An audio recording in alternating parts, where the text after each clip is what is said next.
Permisi kak, maaf ya kemarin masih ada kerjaan, jadi belum sempat kesini kan. Oh iya, nggak apa-apa.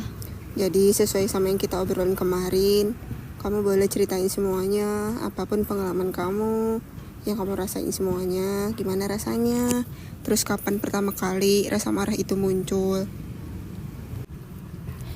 Sampai jadi tuh gini kak, jadi tuh orang tua saya kan nikahnya tuh tahun 2002, terus saya ini tuh lahir tahun 2003.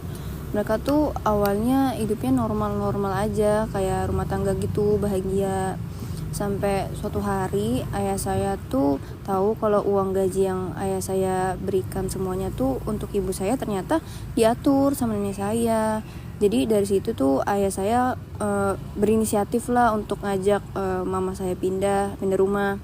Karena kan tadinya mereka tinggal bareng, cuma samping-samping kan gitu, masih nyatu gitu loh satu rumah.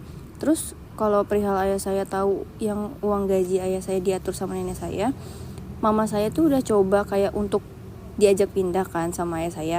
Cuman mama saya itu dilarang sama nenek saya biar nggak pindah, kayak nggak boleh pindah. Awalnya ayah saya cuma berniat kayak untuk ngajak mama ngontrak gitu, biar ngerasain gimana sih rasanya biar kayak gak punya bumbu dapur gitu loh yang ngerecokin. Karena apa-apa mama saya kalau lagi nggak ada bumbu dapur itu minta ke nenek saya. Jadi ayah saya itu berinisiatif untuk ngajak mama saya keluar dari rumah itu, tapi nenek saya nggak ngizinin. Akhirnya ayah saya yang berinisiatif kayak buat pulang ke rumah orang tuanya biar pengen tahu kalau mama saya itu tuh sebenarnya sayang apa enggak sama ayah saya. Di situ posisi saya itu baru sekitar 4 tahun, 4 atau 3. Karena kejadiannya kan perceraian orang tua saya itu tahun 2009 ya, sedangkan saya tuh lahir 2006. Di posisi itu tuh saya belum sekolah, jadi dulu selalu banyak cekcok lah tentang masalah itu gitu. Sampai tuh saya juga jadi bahan ribut mereka, jadi gimana ya, hak asuh mereka gitu loh. Sampai mungkin kalau dibilang saya terkena mental, mungkin iya terkena mentalnya. Terus karena setiap hari saya harus ngelihat keributan dengan dua keluarga atau dua kubu yang nggak pernah terselesaikan gitu. Mereka tuh mengurus perceraian sampai saya masuk SD pun masalah keributan itu belum selesai sama sekali. Waktu TK saya tinggal sama mama saya, terus saya hidup 1 tahun sama mama saya tanpa diperbolehkan tuh ketemu sama ayah sama sekali, itu nggak boleh. Terus saya juga sekolah banyak gak bisa beli peralatan yang disediain gitu sama sekolah, karena waktu itu mama saya nggak punya uang. Sampai pada akhirnya ayah saya datang ke sekolah saya tuh cuma bisa lari meluk ayah sambil bilang kayak, ayah aku belum beli itu kayak teman-teman, aku belum punya kayak gitu, belum punya kayak teman-teman. Terus sampai mungkin di situ entah ayah saya ngerasa kena batin anak sama orang tua kali ya. Jadi ayah saya itu setengah hari izin dari pabrik, bilangnya sakit, tapi ternyata ayah saya sebenarnya ingin ngejemput saya, terus ngedatengin saya sekolah. Dan di situ saya alhamdulillahnya ketemu ayah saya setelah beberapa bulan. Saya nggak diperbolehkan ketemu sama pihak dari keluarga mama saya. Akhirnya ayah saya nemuin saya, terus ngelunasin semua yang belum saya punya, terus ngasih semua yang belum saya punya juga. Tapi di satu sisi keluarga mama saya tahu dengan adanya keberadaan ayah saya itu di sekolah. Akhirnya keluarga mama saya tuh nyamperin ayah saya gitu. Terus di situ nggak diperbolehkan saya untuk dibawa sama ayah saya. Akhirnya pas saat itu tuh terjadilah keributan yang besar sampai ngelibatin banyak orang. Saya ditarik ke sana ke sini sama kedua belah pihak, sampai tuh badan saya pada biru-biru karena ditarik-tarik sama mereka. Karena saya nangis di situ pengen ikut ayah saya setelah berbulan-bulan tuh nggak ketemu.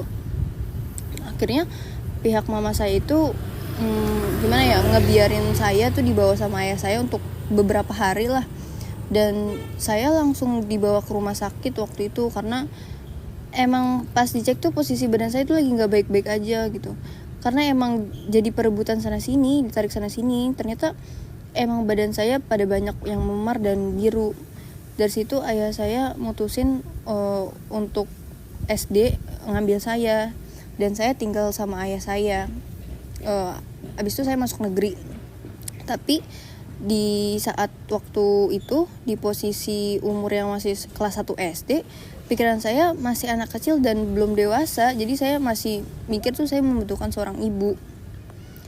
Sedangkan waktu itu ayah saya belum menikah lagi. Sebenarnya mama saya juga belum nikah lagi sih, tapi maksudnya mama saya tuh milikin pasangan yang baru gitu ibaratnya. Tapi di situ ayah saya belum punya siapa-siapa. Saya tuh sehari-hari di rumah tinggal sama nenek saya, terus diurus sama nenek saya. Terus waktu itu saya ada agenda main nih sama mama saya, sama pacarnya mama yang waktu itu tuh, yang sekarang menjadi ayah sambung saya. Di situ saya main dari pagi sampai sore, akhirnya maghrib saya diantarin pulang. Di situ posisi ayah saya mau berangkat kerja, dan dengan wajarnya seorang anak yang gak mau pisah sama ibu kan. Saya cuma bilang, saya gak mau pindah sama ibu saya. Saya bilang, saya mau tidur sama mama waktu itu. Tapi mama gak ngizinin saya pulang. Tapi mau gimana pun karena mereka udah pisah rumah, mama saya ya harus pulang. Tapi di situ mungkin ayah saya emosi. Sampai akhirnya saya diusir oleh ayah saya, dan saya disiram pakai air 1 gelas sama ayah saya. Terus diambilin baju saya, lemarinya dibuang ke depan. Di situ saya dibawa pulang lagi sama mama. Seminggu kemudian setelah kejadian itu tuh saya udah didaftarin sekolah di daerah mama saya. Ayah saya nyamperin lagi, terus ngebujuk saya tuh untuk pulang. Tapi di situ saya tuh dibujuk sama pihak dari mama saya itu tuh untuk nggak boleh ikut lagi ke sana. Akhirnya di situ saya cuman diem, bingung dan nangis karena saya juga bingung saya harus ngelakuin apa sebagai seorang anak. Di situ saya tinggal bersama mama saya tuh sampai kelas 5 SD. Tapi di situ juga masih sering ada keributan di antara kedua belah pihak, karena emang ayah saya ingin tinggal lagi gitu sama ayah. Kayak selama tinggal di mama saya tuh cuma mungkin bolak-balik ke ayah saya, nginep seminggu sekali atau 2 minggu sekali. Kalau misalkan liburan sekolah, mungkin saya nginep di rumah ayah saya berapa lama gitu. Setelah sampai kelas 5 SD, akhirnya saya tinggal sama mama saya. Kelas 6 SD saya pindah sama ayah saya, dibawa oleh sama ayah dengan hal kalau saya nggak mau ikut tinggal sama ayah saya. Suatu saat nanti saya nikah, ayah saya nggak mau jadi wali nikah saya. Terus sampai akhirnya saya ikut tinggal sama ayah saya. Di posisi saya tuh udah memiliki ibu sambung dan adik sambung. Mama sambung saya ngebawa satu anak perempuan yang jaraknya beda 2 tahun dengan saya. Saya tuh tinggal sama mereka sampai saya SMK kalau gak salah. Selama tinggal bersama mereka, hidup saya bisa dibilang tuh lebih pelan gitu dari sebelumnya. Karena saya kayak miliki ibu sambung, terus adik sambung yang baiknya cuma di depan ayah saya doang. Di belakangnya mereka nggak sama sekali. Sampai akhirnya saya masuk SMP, saya lebih ngerasain yang namanya dampak percayaan orang tua itu gitu. Saya sering kabur dari rumah karena di situ juga posisi keluarga baru yang dibawa ayah saya tuh nggak bisa mengerti saya dan hanya bisa ngebuat saya lebih pelan-pelan aja kak, nggak apa-apa kalau mau nangis dikeluarin dulu aja. Ya, Kak. Jadi apa makna perceraian orang tua bagi kamu sekarang ini? Sebenarnya tuh maknanya tuh nggak ada ya, tapi dampak dari percayaan orang tua itu jujur sangat besar banget bagi anak. Banyak anak yang orang tuanya tuh bercerai tuh kehilangan arah. Salah satu contohnya tuh saya jadi nggak tahu tujuan hidup saya tuh mau kemana dan gimana.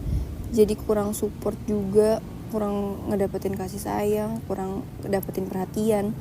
Tapi baiknya jadi korban buat kamu itu menjadikan pribadi yang lebih mandiri, nggak bergantung sama orang lain. Jadi apa-apa tuh udah terbiasa sendiri gitu loh. Sebenarnya dampaknya ada negatif, ada positifnya, tapi lebih banyak negatifnya sebenarnya. Karena emang anak itu kan masa pertumbuhannya butuh didampingin sama orang tua, sedangkan orang tua saya itu nggak bisa dianjurin sama sekali gitu. Mereka pisah.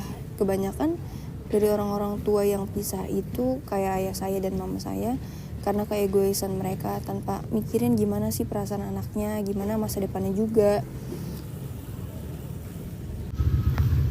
Oke, terus salah apa yang paling pengen banget kamu sembuhin dari pengalaman yang tadi kamu ceritain ini? Jujur tuh rasa sakit sama rasa kecewa sih sebenarnya, karena ngebekas sampai saya sekarang umur 22 tahun tuh saya benar-benar ngebekas gitu. Saya cuma pengen rasa ikhlas tuh, takdir saya ya begini gitu, tapi saya coba untuk ngejalanin dan dengan ikhlas, dengan sabar. Walau sebenarnya di hati tuh ngerasa hidup saya kayak gini karena awalnya saya tuh anak korban kepercayaan orang tua gitu. Jadi tujuan hidup saya nggak tahu tuh kayak apa gitu. Saya jujur aja ngerasa hidup ini sekarang tuh kayak cuman ngejalanin hidup yang seadanya gitu. Pengennya tanpa harus ingat-ingat yang dulu gitu. Tapi di setiap saya ada masalah, saya selalu nginget luka itu lagi. Saya selalu nginget rasa sedih, rasa kecewa itu lagi. Jadi bertumpuk gitu dari masalah lama ke masalah baru. Jadi sedihnya itu kadang suka jadi double. Sebenarnya saya cuma ingin pulihin rasa itunya aja sih, biar ketika ada masalah baru tuh saya nggak inget-inget luka yang lama, nggak inget sedih yang lama. Jadi kalau misalkan saya nggak bisa mulihin rasa itu kan jadi double gitu. Kalau gitu rasanya kayak saya jadi sedihnya double juga. Terus gara-gara nginget-inget luka yang masa lalu itu tuh. Oke, semua itu masa lalu ya. Masa depan juga belum datang dan kamu hidup pada hari ini. Kita harus sadar bahwa hari ini ada di sini. Kita sadar bertanggung jawab atas otonomi kita saat ini. Hari ini pikiran kita, perasaan kita lepaskan semua yang terjadi di masa lalu dan siap untuk mengembangkan potensi kita saat ini. Ini saya ada kertas putih kecil, sudah dibagi 2. Ini kita gambar yang sebelah sini sebagai bentuk pelepasan kesedihan, sebelah sini untuk pelepasan rasa kecewa di masa lalu pakai tinta hitam, dan yang sebelah sini diisi sebagai bentuk pengembangan potensi kita saat ini.